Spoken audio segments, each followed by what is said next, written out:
ठाकुर जी अब अपनी लीलाएं करते हैं। भगवान की बड़ी अद्भुत अद्भुत लीलाएं ब्रज में आरंभ हो जाती है।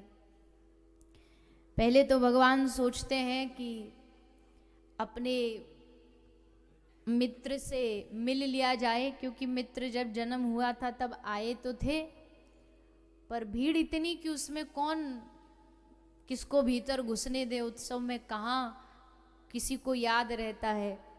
और भगवान के परम मित्र हैं कौन? एक ऐसे देव, सुदामा भी कहाँ से आ गए?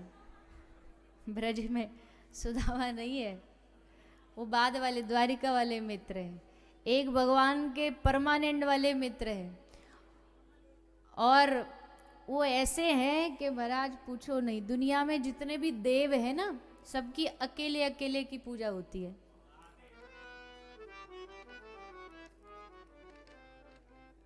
राम जी के साथ जानकी मैया, और उनके साथ अगर होंगे भी लक्ष्मण जी, शत्रुघ्न जी, तो ये राम जी के संग पूजे जाएंगे। इनका कहीं अलग से कोई मंदिर नहीं होगा। लक्ष्मण जी का अलग से कोई मंदिर नहीं होगा, राम जी के साथ ही पूजे जाएंगे। पर महादेव अकेले कैसे देव है जिनका पूरा खानदान पूजा जाता है। भगवान शंकर, माता पार्वती, गणपति जी, कार्तिकेय स्वामी, साउथ में चले जाओ तो मुरुगन स्वामी के नाम से जाने जाते हैं। मैया नवरात्र में 9 दिन पूजी जाती हैं। यहाँ तक कि इनके वाहन भी पूजे जा रहे हैं। नंदी शेर पे सवार होके आजा शेरा वालिए, गले में पड़ा सर्प उसको नाग पंचमी पे पूजते हैं। अजी और तो और जिनको इन्होंने अपने सर पे चढ़ा रखा है, माथे पे बिठा रखा है, उन गंगा मैया की भी आरती उतारी जाती है, पूजा करी जाती है। इसलिए स्वयं साक्षात प्रभु राम कहते हैं, औरहु एक गुपत मत सबहु कहूं करी जोर, शंकर भजन बिना नर भक्ति न पावे मोर। ये गुप्त बात कहता हूं, राम जी कह रहे हैं कि शंकर भजन बिना उनके भजन के बिना कोई मेरी भक्ति नहीं पा सकता, क्योंकि शंकर भगवान वैष्णव है। वैष्णवा नाम यथा शंभो। तो अगर भक्ति पानी तो वैष्णवों की तो आराधना करनी पड़ेगी। इसलिए भगवान शंकर की आराधना करने से श्री ठाकुर जी प्रसन्न होते हैं, और भगवान की आराधना करने से भगवान शंकर प्रसन्न होते हैं। अकेले एक ऐसे देव हैं जिनको दुनिया में जब सब जिसको त्याग देते हैं ना, उसको ये अपनाते हैं। जिस दतूरे के पुष्प को सबरी दुनिया ने त्याग दिया, देवी देवता बोले हम क्यों लें, हम तो गुलाब वाला लेंगे जिसमें खुशबू आती है, जिसमें महक आती है। इसमें काहे की खुशबू, न रंग न रूप। भगवान शंकर बोले लाओ ये इधर ले आओ, ये हमारे पास ले आओ। जहाँ जिसको कोई नहीं अपनाएगा, शंकर कहते जाओ उनको दे दो, फूल उनको चढ़ाओ जो फूलों से खुश होते। हमें तो हमारे ब्रज में महापुरुष कहते बड़े भोले देव हैं, इनके मंदिर में अकेला ऐसा देव है, एक लोटा जल चढ़ा दो तो खुश, चनौरी चढ़ा दो तो खुश, बेलपत्र चढ़ा दो तो राजी, और दूध एक लोटा जल चढ़ा दो उसमें राजी, और तुम इनके मंदिर का घंटा भी लेके चले जाओ तो भी राजी।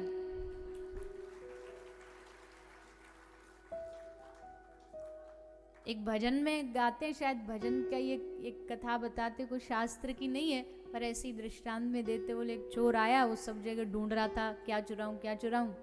राम जी का मंदिर बंद, ताला लग जाता भाई शाम होते होते। बस दुनिया में एक ही मंदिर ऐसा है जो 24 घंटे खुला रहता है, शिवालय। ताला लगा कोई करे क्या, वहां कुछ हो तो ताला लगाए।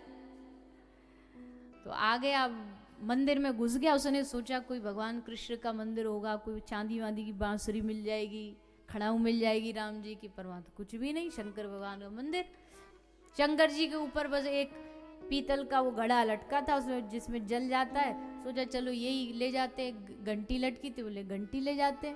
तो घंटी उतारने के लिए उसको कुर्सी मेज कुछ मिली नहीं, तो भगवान शंकर के ऊपर चढ़ के उतारने लगा। और जैसे चढ़ के उतारा तो शंभु प्रकट हो गए। अब ये कांपे, अब तू गया, इनका तीसरा नेत्र खुला तेरे ऊपर। पर भगवान शंकर ने उसको पकड़ के गले से लगा लिया, बोला हम तुम पे बड़े प्रसन्न हो गए। अब वो सोचे इसमें प्रसन्न वाली कौन सी बात है। तो भगवान शंकर बोले दुनिया हमको एक लुटिया जल चढ़ाती है, एक चनोरी चढ़ाती है, बेलपत्र चढ़ाती है, तू पहला भक्त है जो पूरा पूरा हम पे चढ़ गया। टोनी ने फेसबुक पे कहा कि काजू उसे सोने नहीं देता था। किसी ने कहा काजू को, इसलिए जा हम तुझ पे राजी हो गए। ऐसे देव है कहीं भी किसी बात पे भी राजी हो जाते हैं। अब इसका मतलब ये नहीं है, वो अंग्रेजी में जब स्टंट दिखाते हैं ना तो उसमें फिर वार्निंग दे देते हैं कि please do not try at your home. तो अब ये तुम मत कर लेना जा करके, नहीं तो सचमुच तीसरी खुल जाएगी। वो तो कभी कभी मौज है, भगवान न जाने कौन से गुण पर दया निधि रीझ जाते हैं। तो इसमें कोई कॉपी वाला सिस्टम नहीं, पर भगवान शंकर बड़े भोले हैं, बड़े अद्भुत देव हैं।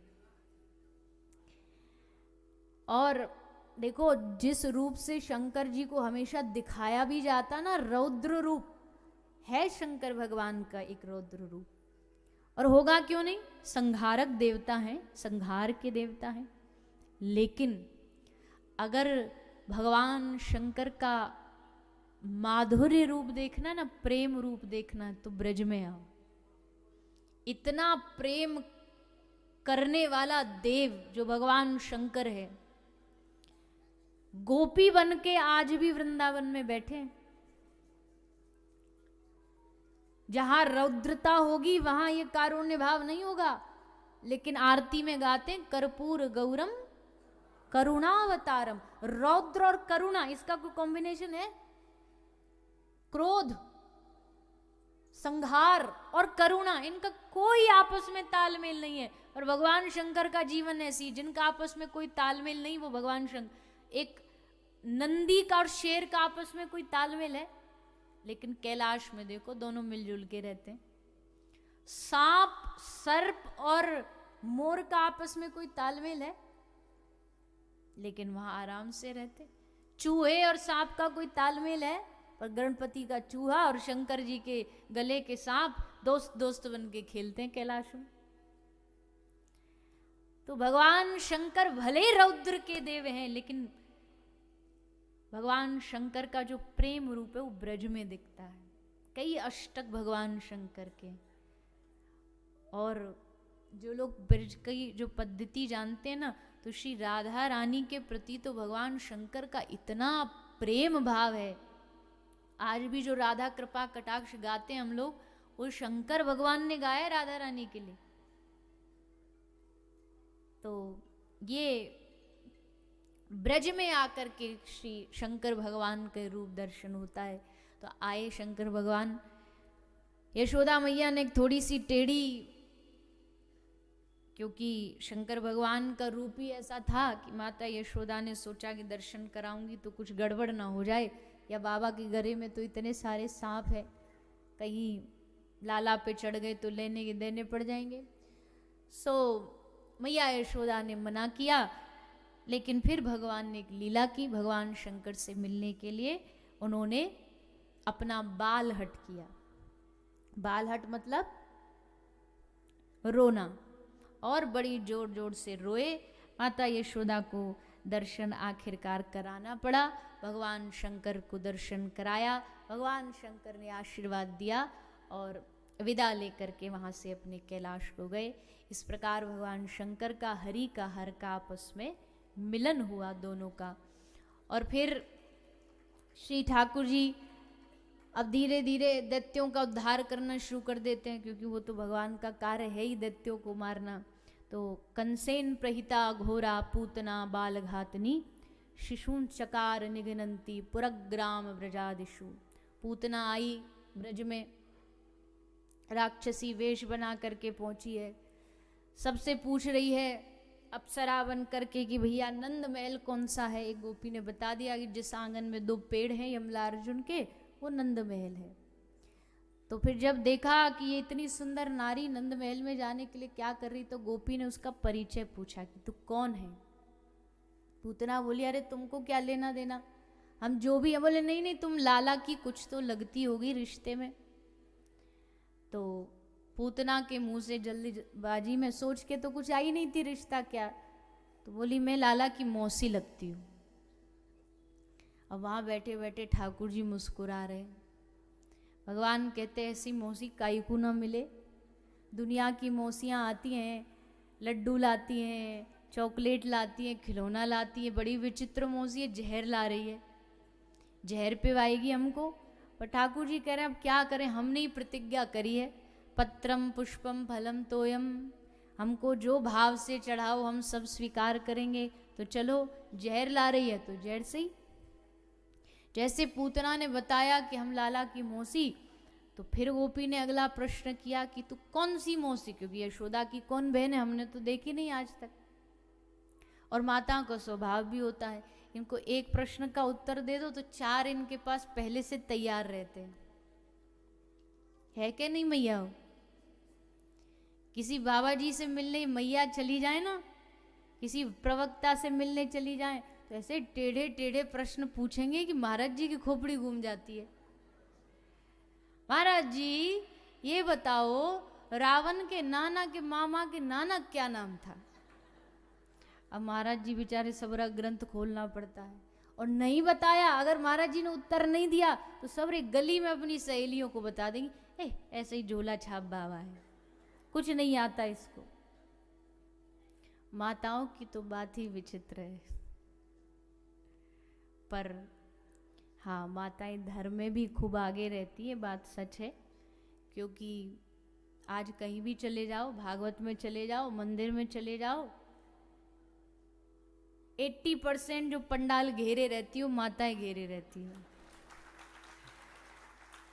10% की कोने वाली जगह देती है, बोले जाओ भाइयों को तुम यहाँ बैठ जाओ, बाकी राज हमारा है, बाकी हम बैठेंगी।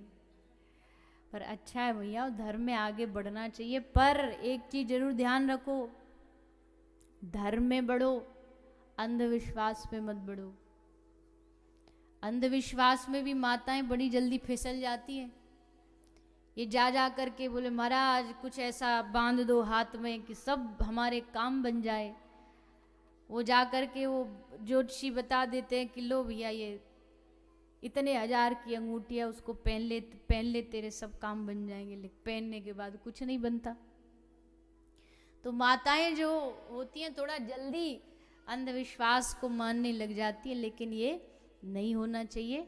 धर्म से जियो लेकिन अंधविश्वास से मत जियो। धर्म में खूब आगे बढ़ो, पूजा पाठ में खूब आगे बढ़ो, कथाओं में खूब रुचि रखो, पर किसी गलत चीज में कभी भी नहीं फंसना चाहिए। लोग आजकल कहते भैया धर्म में ऐसा हो जाता है, कोई साधु संत बाद में जा कर के कुछ गलत खबर सुनने को मिलती है, पर ये गलत तक पहुंचते ही क्यों हैं हम लोग? पहले क्यों नहीं समझ जाते? पहले क्यों नहीं समझदारी से चलते हम? पहले समझदारी से चलते नहीं, बाद में जब कुछ होता है गड़बड़ घोटाला, तब फिर बात क्या आती है? सनातन धर्म, हिंदू धर्म में ऐसा होता है। पहले हम क्यों नहीं उस समय जब हल्ला मचाते तब क्यों नहीं समझते? पहली बात तो कभी भी कोई भी इंसान हो, महापुरुष हो, संत हो, उनको इंसान ही रहने दो। उनको भगवान की पदवी देने की जरूरत नहीं है। भगवान समान हो सकते हैं, आदर भगवान समान हो सकता है, लेकिन जो हम ये करते हैं ना कि किसी एक व्यक्ति के पीछे पड़ गए, भगवान तक को भूल जाते हैं। कई जगह हमको ऐसी शिक्षा भी दे दी जाती है कि भगवान की कोई जरूरत नहीं, हमारे फोटो रखो, हमारे गले में फोटो डालो, हमारी माला जाप करो, हम ही तुम्हारे भगवान है। और फिर ये श्लोक और सुना देते, गुरु ब्रह्मा गुरु विष्णु गुरुर्देव महेश्वरा गुरु साक्षात पर ब्रह्म तस्मै श्री गुरुवे नमः। अरे ठीक है गुरु ब्रह्मा है, गुरु विष्णु, पर क्या इसका मतलब ये भगवान को साइड हटा के बीच में गुरु जी को ही बिठा दो? आप एक शिष्य होने के नाते चलो फिर भी ये मान सकते हो, लेकिन एक गुरु कभी नहीं कहेगा कि आप भगवान को दरकिनार करो और मेरे ही सम्मान हो, मेरा ही नाम हो, मेरा ही आदर हो। एक सच्चा गुरु ये कभी नहीं चाहेगा। वो हमेशा कहेगा मैं भगवान का दास हूं, तू भी उनका दास बन। गुरु गोविंद दो खड़े काके लागू पाए, बलिहारी गुरु आपने जिन गोविंदियो बताए। अब इसका एक भाव तो यह है कि गुरु को प्रणाम करो, क्यों भगवान बता दिया, ये बात सही है, यही हम समझते हैं। और एक महापुरुष की वाणी में मैंने सुना कि इसका एक भाव ये भी है कि गुरु और भगवान दोनों सामने खड़े हैं, शिष्य बेचारा कंफ्यूज है कि गुरु को प्रणाम करूं कि गोविंद को प्रणाम करूं। और उस समय गुरु ने इशारा करके ये कहा कि पहले भगवान को प्रणाम कर। तब उस समय ये चौपाई कही कि बलिहारी गुरु आपने जिन गोविंद दियो बताए। बलिहारी उन गुरु की जिन्होंने ये कहा कि पहले गोविंद को प्रणाम कर, पहले भगवान को प्रणाम कर, क्योंकि जाना तो तुझे और मुझको वही है ना। तुझे भी वही यात्रा करनी, मुझे भी यही यात्रा करनी, चलेंगे साथ, लेकिन जाना वही है, मंजिल वही है। तो जहां भी आपको लगे कि कोई व्यक्ति भगवान को हटा के अपना ज्यादा वो बढ़ा रहा है ना, तो समझ लो वहां कुछ दाल में काला है। उससे दूर हो जाओ, उस अंधविश्वास से दूर हो जाओ। संतों को संत रहने दो, भगवान को भगवान। आजकल तो भारत देश में इतने भगवान हो गए कि मुझे लगता है भविष्य में लोग अपने सरनेम को हटा के नाम के पीछे ही भगवान लगा लेंगे। तुम कौन बोला, फला नाम आगे और पीछे वो भगवान। भगवान क्या ऐसे हैं कि मेले में बाजार में घूम रहे बिना बात के। भगवान की अलग कैटेगरी है, देवताओं की अलग कैटेगरी है, संतों की अलग कैटेगरी, महापुरुषों की अलग कैटेगरी है। उन सबको हम मिला देते हैं, सबको मिक्स कर देते हैं। घर में भी मुख्य स्थान पर भगवान होने चाहिए, उनके चरणों में गुरु होने चाहिए, क्योंकि ये चाहता है गुरु। अच्छा चलो आप बताओ, अब राम जी के बराबर में एकदम सटा के अगर आप हनुमान जी को बिठा दो, क्या हनुमान जी को भाएगा? कि एकदम स्वामी के हमको जहां भी आप देखोगे हनुमान जी चरणों में बैठे होंगे। कभी भी बराबरी की सीट पर हनुमान जी नहीं बैठ सकते राम जी की।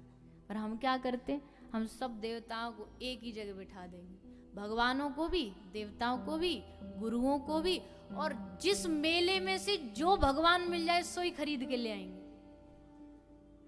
जो जहां से जो मिला वही उठा लाए, वही मंदिर में जाके रख लिया। पूजा हो ना उससे कोई फर्क नहीं। घर में मंदिर में कम से कम 20-25 डिफरेंट टाइप के देवी देवता हैं। अब देखो, अब आप कई बात लोग को ना भी भाई, ये बोलेंगे अरे हम तो सब धर्मों का हम भी सम्मान करते, सब देवी देवताओं का हम भी सम्मान करते, लेकिन सम्मान हजारों का हो सकता है पर प्रेम तो एक ही से होगा। सम्मान